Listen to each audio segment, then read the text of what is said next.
We in these streets. Yes, we are back. We are back like we told you guys we would be. Right back here on Sunday after the fights with a lot of stuff to talk about. As always, go to 3kingsboxing.com for the latest greatest what's going on in the sport of boxing. All right. Joining me is always helping me to get this day started and bust up these beta males, which we have a beta male we have to get to. My man.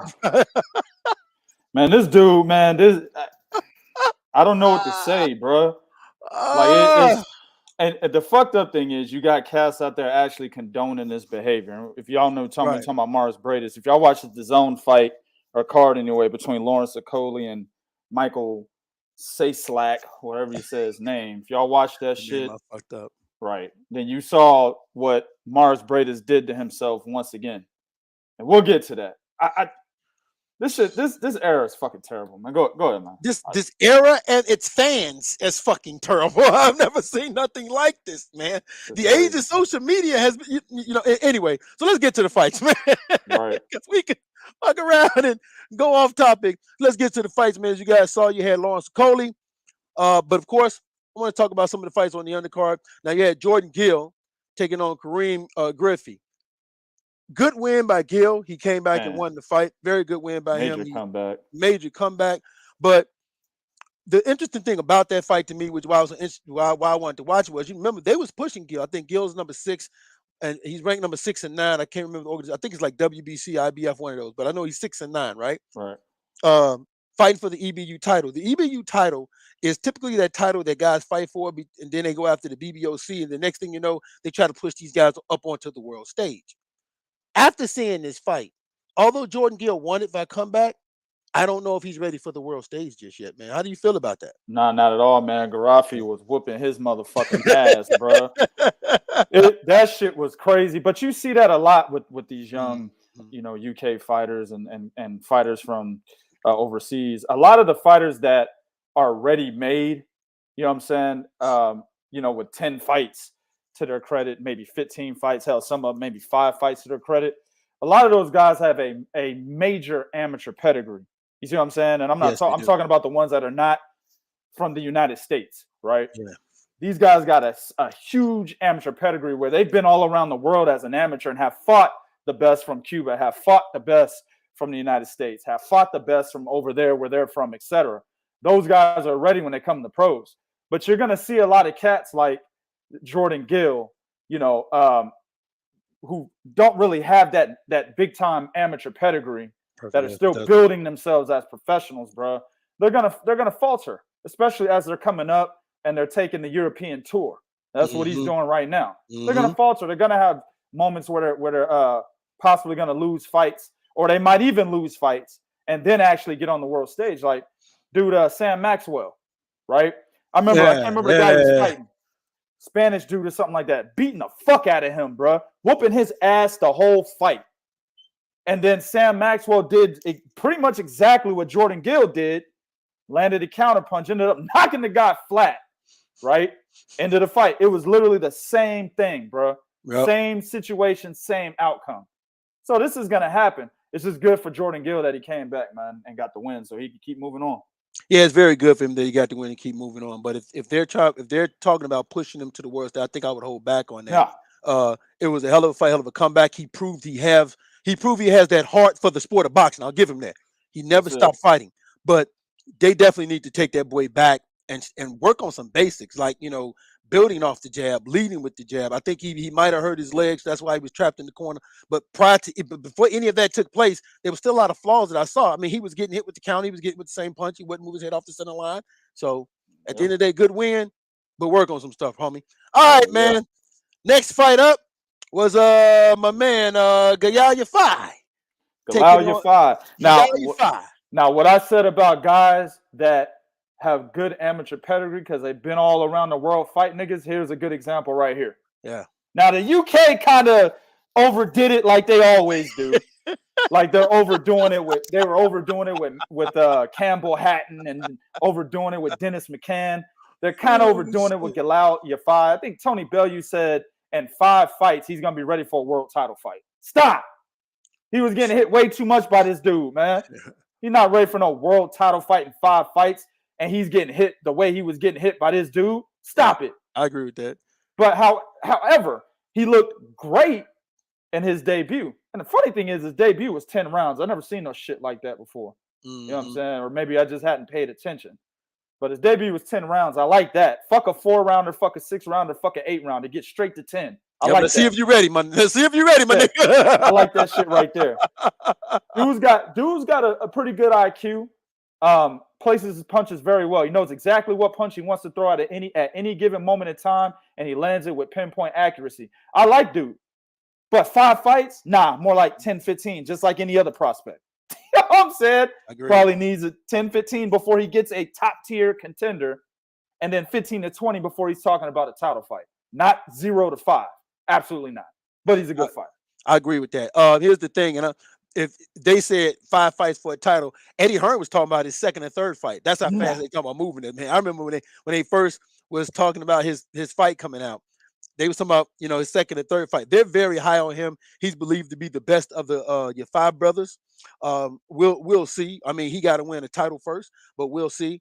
As far as moving him, I think for this first fight, the opponent they picked for him was a good fight for him to go a 10-rounder.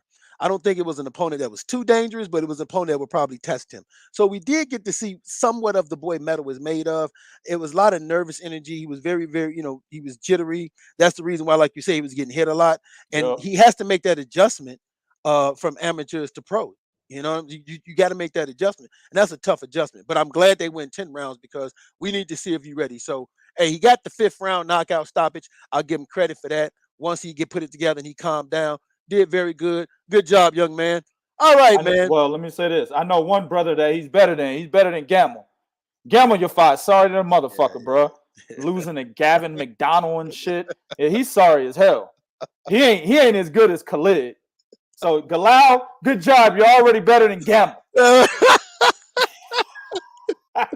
Hey, I'm just glad when he got that win, he didn't run and jump and wrap his legs around the motherfucker. Remember he did that shit in the Olympics? Man, dog, that's a whole nother situation. I still don't forgive him for that shit.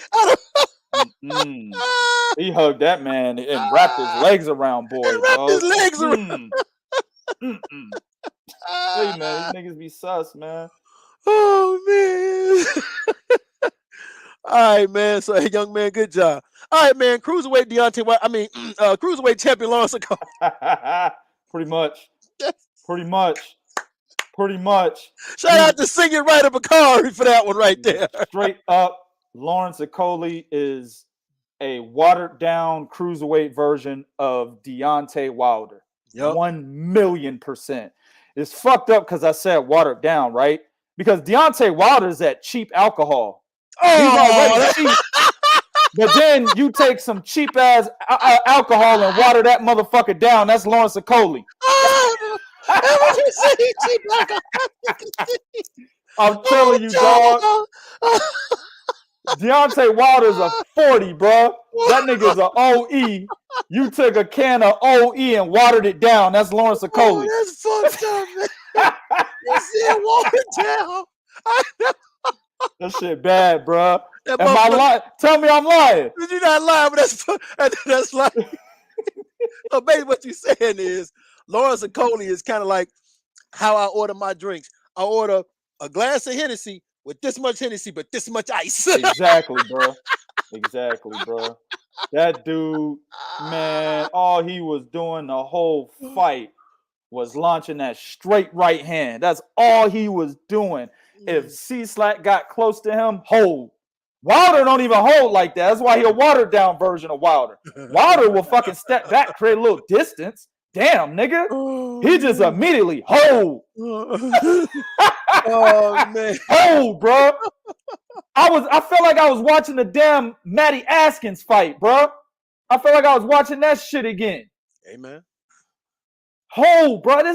He has zero inside game. Zero.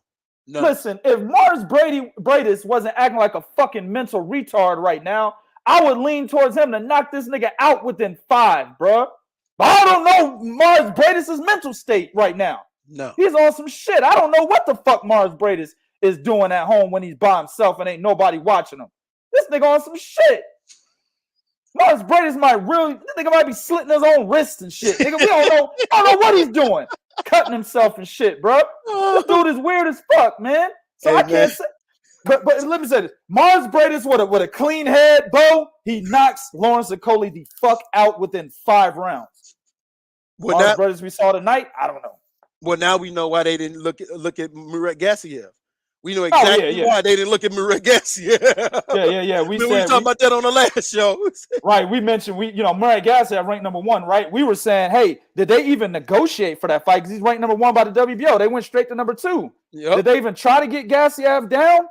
Or they just say, fuck it, just do Michael Cieslak. Now I think I got my answer, just like you said. They didn't even fucking ask Murat Gassiev. They're like, hey, he's at heavyweight. Fuck it, don't worry about it. Let's get this Cieslak guy. Yeah. Cieslak. He lost to Dudu Makabu. We'll get him. They sure did. Listen, man, outside of that, because I know they had his trainer up there, I saw no improvement in Lawrence Okolie. None. His trainer, Shane McGuigan. His footwork is still bad. He doesn't know how to judge distance. He gets overexcited when he lands the right hand, and then he smothers the right hand. He don't know how he want to throw it. He didn't know if he wanted to throw it straight or looping. He had no idea how he wanted to throw it. None at all. Hell, he wasn't even creating it behind the. It got so much so that Cieslak saw it coming. Sure did. Because he's walking with it cocked like this. Yep. Yep. Just like shaking Wilder. that motherfucking shit. He's shaking that bitch like he got. Wilder does that same shit, dog. Yeah, he does. When he got way too dependent on his right hand, stopped boxing like he did against Bermain Stavern the first time, he started cocking that motherfucker back. He did. Absolutely did. No, Lawrence Okolie is fucking terrible. You know what I'm saying? He beat Krzysztof Glowacki. I'll give him credit for that. But he's fucking terrible. Like, I'm almost getting ready to say Isaac Chamberlain might beat him in a rematch. Because Isaac Chamberlain did go and knock out Dylan Prasovich, whatever the guy's name, the dude that Lawrence Okolie defended his title against for the first time. Yeah. Isaac Chamberlain went back and fought the nigga and knocked him out in the first round. So Isaac Chamberlain's on a mission. He's not good or anything, but he's on a mission, right? He fights Okolie in a rematch. This Okolie right here, I might say he loses to fucking Isaac Chamberlain, bro, in a rematch. Dude's terrible, bro. Yeah, but you know what though? Let me just say this though about Lawrence Okolie. He's having a hard time making that weight, and I think that's also affecting with his. I'm not gonna say his skill set, but I think that's also affecting with his mindset. I think when he gets guys hurt, he wants to get them out of there because he don't know if.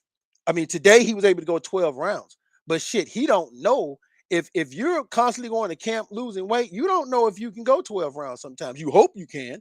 You may even push yourself to do it, but he don't know if he can go 12 rounds. And then on top of that, I just want to point out, there was a lot of holding and no point deduction. I mean, there was a lot of holding, no point deduction. Then there was a lot of hitting behind the head from Cieslak and no point deduction there. So I don't know, man. Like, at the end of the day, this was a terrible fight.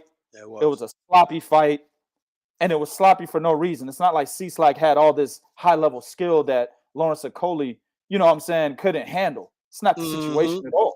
Agree. Lawrence Okolie's a guy that this is what this tells me, bro. You can't rely on Lawrence Okolie mentally every fight. That's a very good point. He's going to break down, and he's going to do shit that he doesn't need to do to make a fight harder for himself, right? What they need to do, I saw them working on something.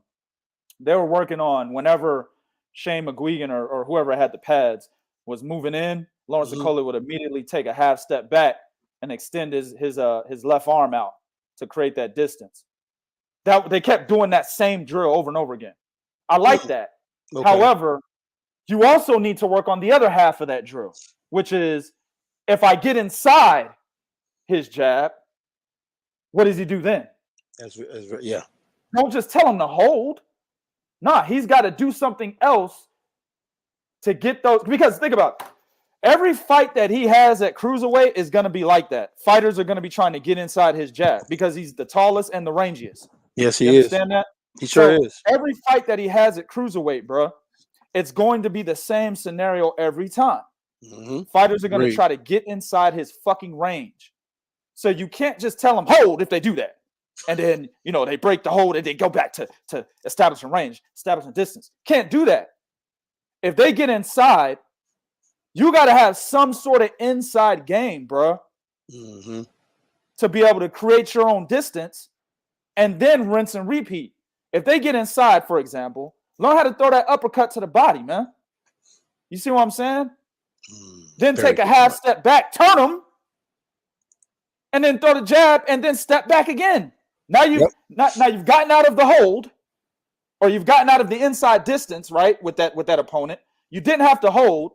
You created an angle, right? So you can have time to get your jab out there, which in then turn gives you time to step back. Exactly. And establish distance all over again. And then turn give you time to do a lot of shit. There's a lot of shit he could have done, man. Exactly. At the end of the day, he smothered his own work because he stumbles forward when he throws that right hand. Was you looking at that? I sure was. And then stumbles. That nigga stumbles forward when he throws that right hand. He's been doing it for a long time. Yeah. Yes, he has. He's been stumbling all over the place for a long time. Lawrence Okolie is fucking terrible, man. And in my opinion, what he should do is if he can't make the weight, just go to heavyweight. Fuck it. Just go there. You know what I'm saying? I truly believe that's what he should have done a fight ago. Because he was struggling then to make that weight. And I truly, hey man, just go to heavyweight. Yep. Right? But I think, in my honest opinion, I don't think it's Eddie Hearn. I think it's Anthony Joshua in his ear saying, hey man, hold on. You know, I got this fight with Usyk. Let me do this fight with Usyk. And maybe a couple other things, then I may dip or whatever the case may be. Then you come to heavyweight because Anthony Joshua is his manager for 351 management. So he signed to Anthony Joshua management. I think that's Joshua holding him back until some things he get done. That way he can fully focus on helping the young man with his career. Yeah, that does sound like something that could have been put in his ear because he was calling out Dillian White. You know, not too long ago, right? Because they had some sort of sparring session where Lawrence Okolie got the best of him.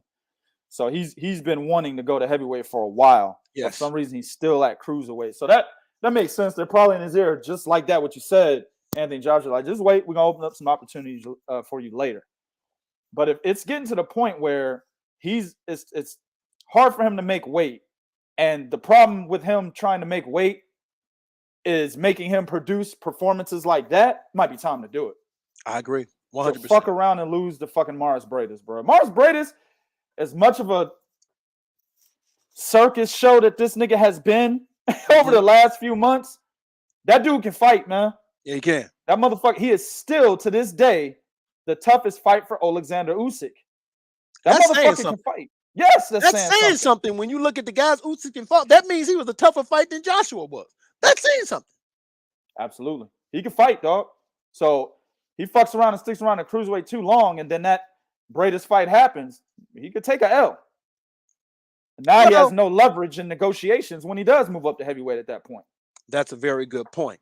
But speaking of Mairis butt kiss ass, this nigga. I mean, is that not what he's doing? He's doing everything he can. He's running around kissing. He's literally doing what he's being told by another man to try to get a fight with. That's literally what he's doing. Hell, he's even doing shit he wasn't told to get the tattoo. He got it. Right? Then Jake told the motherfucker, "Oh man, this dude is like Mario brother. He's he's insignificant. Like he's a clown. He's a Mario brother." He went and put on a Mario brother suit. I mean, he's literally doing what another man tells him to get a fight. I've never seen anything like this in my life. Understand something, man. Mairis Briedis is out here acting like a total fucking jackass. Right? He's putting more focus into getting the fight with Jake Paul, who's looking at this nigga like, man, I don't know who you are. Nigga, go somewhere. Damn. Like Jake Paul is treating him like a bitch. You know what I'm saying? They're trying to give him some pussy. He don't want it. Like, look, no, I don't want it. Go somewhere. Shit. Like you talking about this dude? Looks like you have a little monkey balls. That guy right there.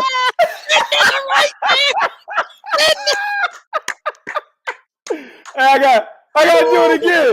Looks like you have a little monkey balls.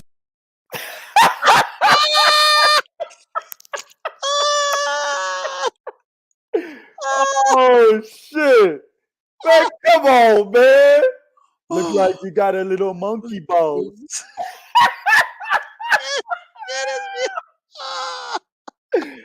God damn. Man, keep in mind, Mairis Briedis changed his clothes. Okay, he shows up at the event. He wasn't dressed like that. Changes his clothes, puts on a Mario Brothers outfit, gets interviewed, and then sits through an entire 12-round Lawrence Okolie fight in that Mario brother outfit, then had the nerve to get up on the ring in that motherfucker. What the fuck? Like, hold on, okay, let me get. I can see if you wore it when you was being interviewed. That's one thing. This nigga sat through the whole fight. Here's the problem, though, Bo. It's not because he's trying to market a unification with Lawrence Okolie. Exactly. It's because he's trying to gain the attention of a fucking millionaire YouTuber. That's what he's doing. Yep. That's the fucking problem. You have brought your antics that have nothing to do with your legacy in boxing over to a legacy style matchup, right? Mm-hmm.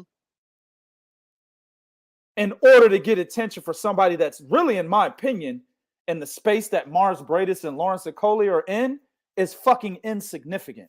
Yes. Jake Paul is insignificant to any champion in boxing, in my opinion. Hell, any top tier contender, he's insignificant. You see what I'm saying? Mm-hmm. Do what you got to do, bro. But don't look at Jake Paul and be like, damn, I got to sell my soul to get that dough, bro. You see what I'm saying? Right. That's the fucking problem I have. If you want to try to go for a Jake Paul fight, hey, it is what it is. If I'm managing you or if I'm advising you and you're a top level fighter like Mairis Briedis, I'm going to let you know, hey, bro, he's not fighting you. You're too good of a fighter. He may say, who is that guy? But then as soon as he looks at tape on you or he gets information about you, he's not going to fight you, bro. Yeah. Unless you're willing to take a dive. Yeah. If you're willing to take a dive, then you got something on the table. If Mairis Briedis tells me, yeah, I'm willing to dive for that motherfucking dough, nigga. If he said that to me, then I'd be like, hey, well, whatever. My hands are tied. Do what you want. But understand, you can't come back from that. No, you can't. If you take a dive against Jake Paul, you can't come back to your real boxer life. You see what I'm saying? Your real boxing career. That shit is over with. Nobody will take you seriously ever again.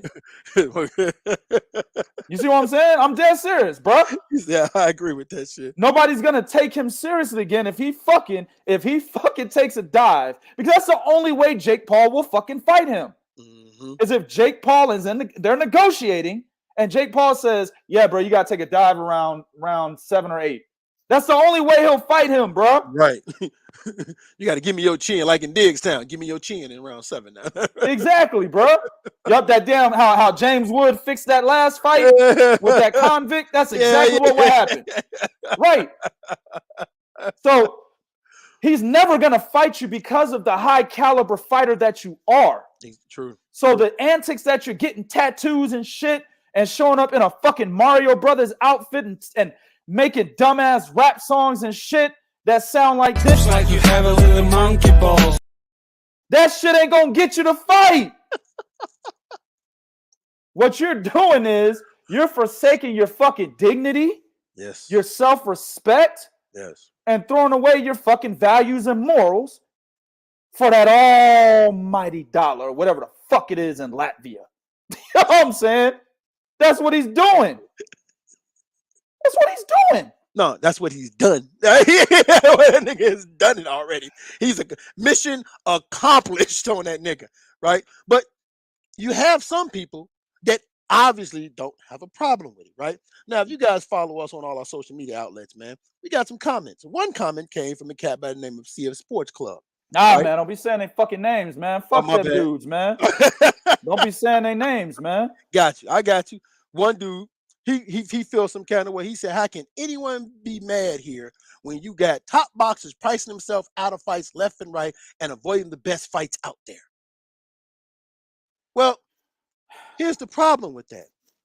No one is saying, we've always said, if he wants to fight Jake Paul, that's not the issue we have. I just said it right now. Yeah. The issue is what he's trying to do to get the fight. He's putting more energy into that than trying to get unifications at his division where the motherfucker could get paid. Exactly. He could get paid if he did a unification. Hell, instead of him doing what he's doing, he could have just said, hey, Eddie, Lawrence Okolie ain't got to fight nobody. Let's make the fight right now. Yeah, Lawrence Okolie did say that. We forgot to mention that. They're talking about a fucking unification possibly in the summer. That's why Mairis Briedis is there. Lawrence Okolie and Eddie Hearn, by the way, they both said, yeah, you know, we might go for Arsen Goulamirian or Dudu Makabu first. For what? Mairis Briedis is standing right the fuck there. And Mairis Briedis didn't say shit. He said, no, I want next. He just stood there. Because he's going after Jake fucking Paul, right? And that's what's fucking up boxing right there. That right there. So there's a whole bunch of shit that's fucking up boxing, right? But in this context, Lawrence Okolie, Mairis Briedis, what Mairis Briedis is doing is fucking up boxing. Why? Yes, because he's looking for a fight with a YouTuber for money over a legacy fight for the sport of boxing. Yeah.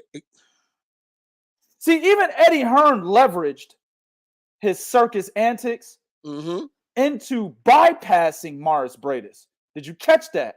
Yeah. Because now I'm cool with them downplaying Mairis Briedis. He's the dumb motherfucker that showed up like that, right? Sure did. And they, you know, Lawrence Okolie looked at this nigga like he a clown, and I'm gonna show him that.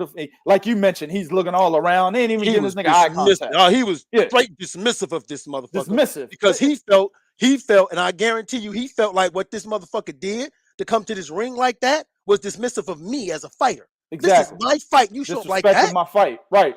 Agreed. I like how he did that. However, it allowed the snake, Eddie Hearn, to leverage that as a way to bypass Mairis Briedis as their next opponent. Because if you listen to what Eddie Hearn said, he stated, you know, he's stuttering. You know, obviously he's all in, you know, for the thing that he's got with Jake Paul. He says that, and then he proceeds to state, you know, of course, you know, we might look for Arsen Goulamirian and Dudu Makabu first. And then even Lawrence Okolie says that too.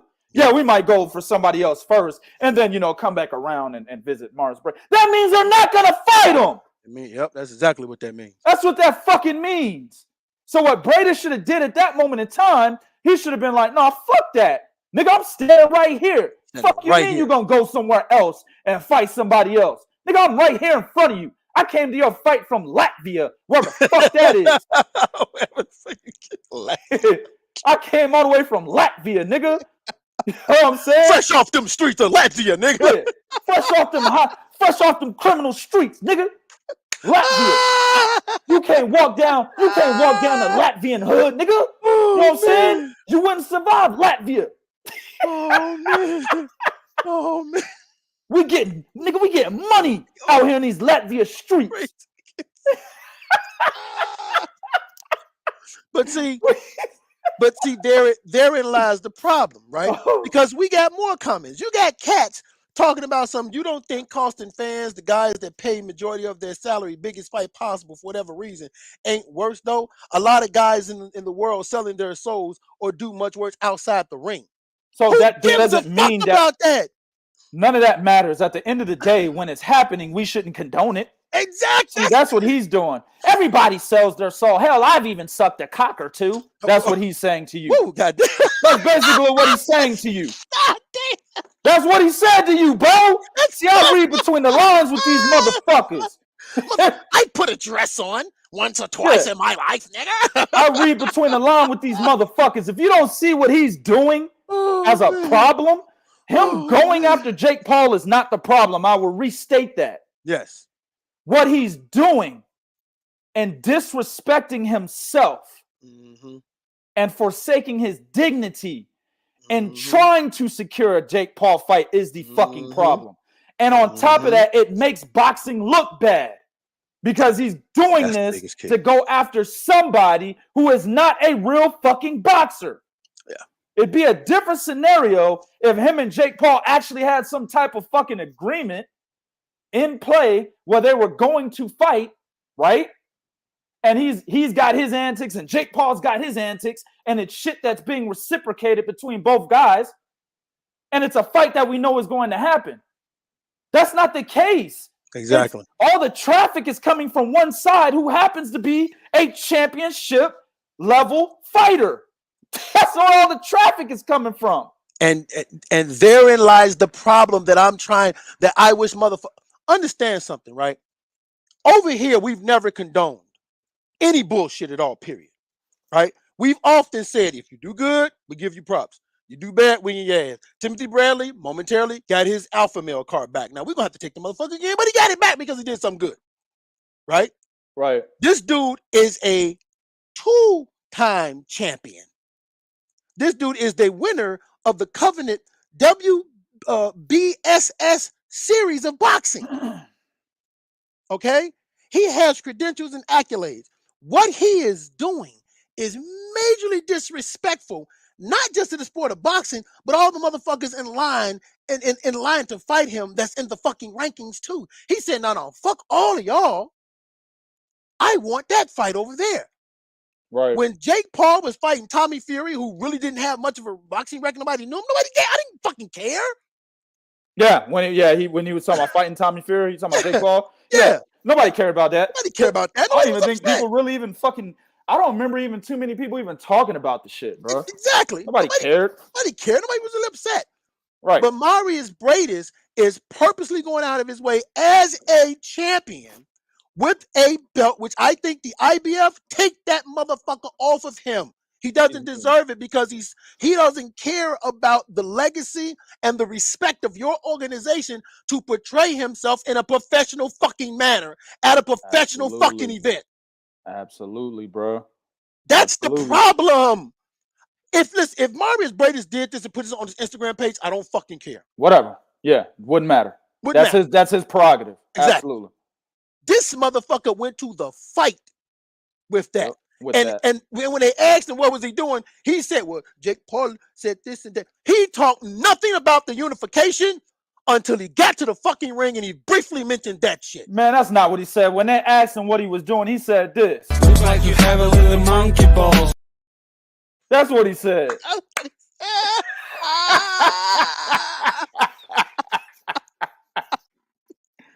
And then DAZN was like, oh, you don't have to show us the monkey balls. That's what they said. That's what they said. like.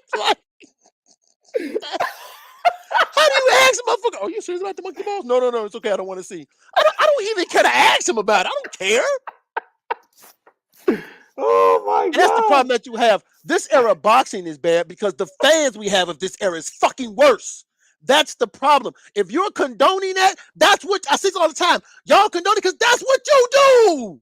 That's what you do. That's you okay with sucking a cock. You okay with selling your fucking soul. That's why I told you, dude, that's what he said to you, low key. He said, shit, nigga, if I would do the same shit, bro.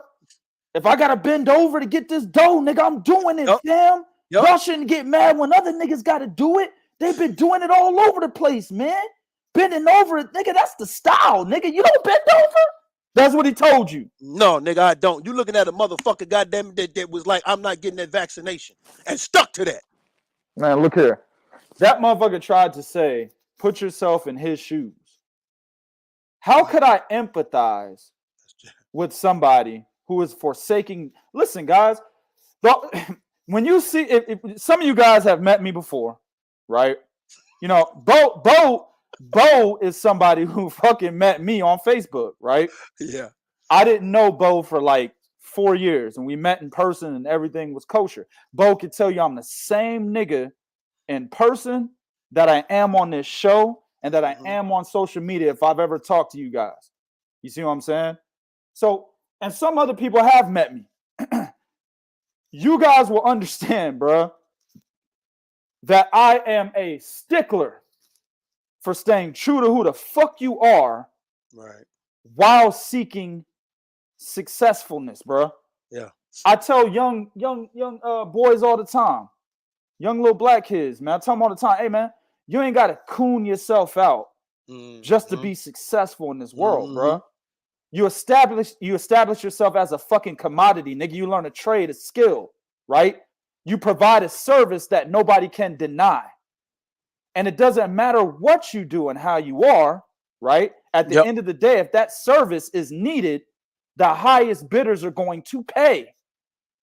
That's very true. See what I'm saying? That's very true. So I'm a stickler for this shit, bro.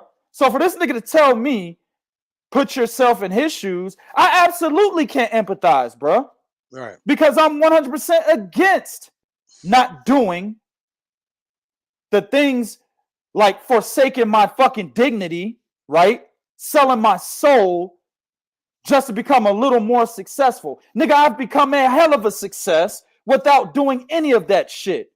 So I'd be the wrong nigga to say, hey, put yourself in his shoes. Yeah, I got him. He should understand what I'm saying when I say that to him. I'm the wrong nigga to tell that to. I would never, nigga, like I said, bro, there's things going on right now that I don't buy into. Right. And I've already put myself in position to where if shit hits the fan, nigga, I know how to stay with my morals. See, the world is going to shit. Everybody sees it. Right? Yeah. But I'm over here still not being involved in any of that bullshit that they want you to do. Agreed. Right? And I ain't gonna mention none of it. Fuck that. But I'm not involved in any of that bullshit that they want you to do. And I've already got myself set up to a point where if need be, shit hits the fan, nigga, I'm still gonna stand on my 2 feet. I'm not selling my soul. Fuck out of here.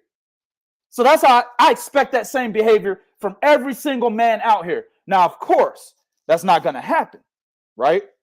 You got bitch ass niggas, beta males, and pussy ass dudes all over. These niggas have fucking contaminated the planet Earth. They're all over the place. Yep. Right? So, of course, I don't expect every single man to live by that fucking code and those moral values. But at the end of the day, man to man, nigga, if I'm looking you in the eye or if I meet you, I expect you to be that way. And if you're not, you're gone, nigga. I don't fuck with you.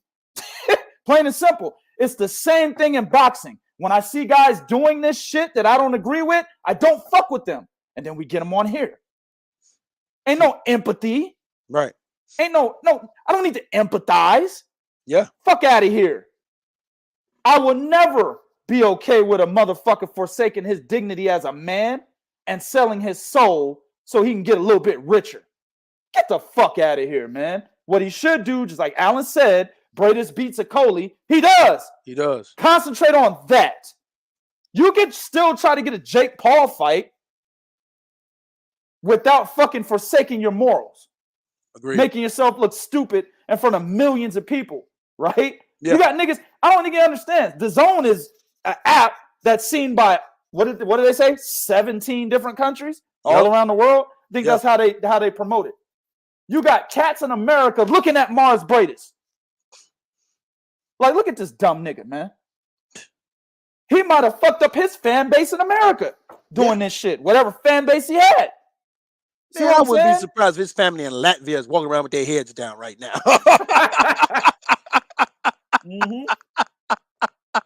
It's at the end of the day, bro.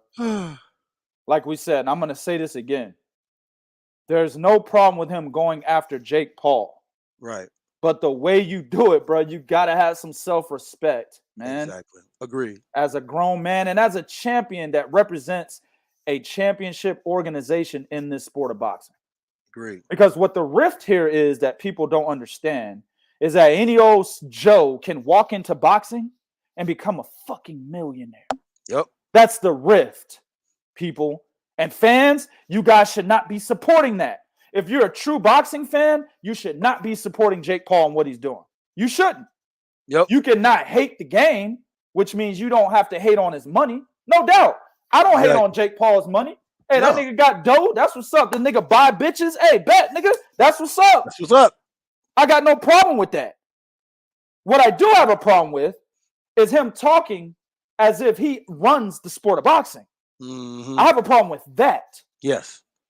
Because, nigga, you ain't done an iota of even what Ryan Garcia, a nigga hasn't done shit himself, has done to say you run boxing. No, nigga, you just get a little money out the motherfucking sport. You don't run it. That's it. That's it. That's it. Nigga, That's I get dough. I get dough out of boxing, nigga, with 3 Kings boxing. I'm not over here saying I run it. Yeah, my dough ain't as long as Jake Paul's dough, but the point is we're both getting money out of the sport. He gets more money than me, but we're still both getting money. Exactly. See what I'm saying? Exactly. It doesn't alleviate the principle. The principle is we're both getting money. And I'm not walking around, nigga, I run boxing. because I get money from Three Kings? Get Yep. the fuck out of here. Yeah. Stupid motherfuckers, man. And the fans are just as fucking stupid for allowing this shit to happen, bro. Most definitely. Most definitely. So before we go, I just want to say one thing. My man, Chris Colbert, I got to give him props because you know why? He said, hey, I make no excuses. He was the better man. So the reason why I'm doing that, because he criticized Deontay Wilder for not accepting that. I appreciate the fact that he lived up to that standard. So shout out for taking responsibility for your fucking loss, homie.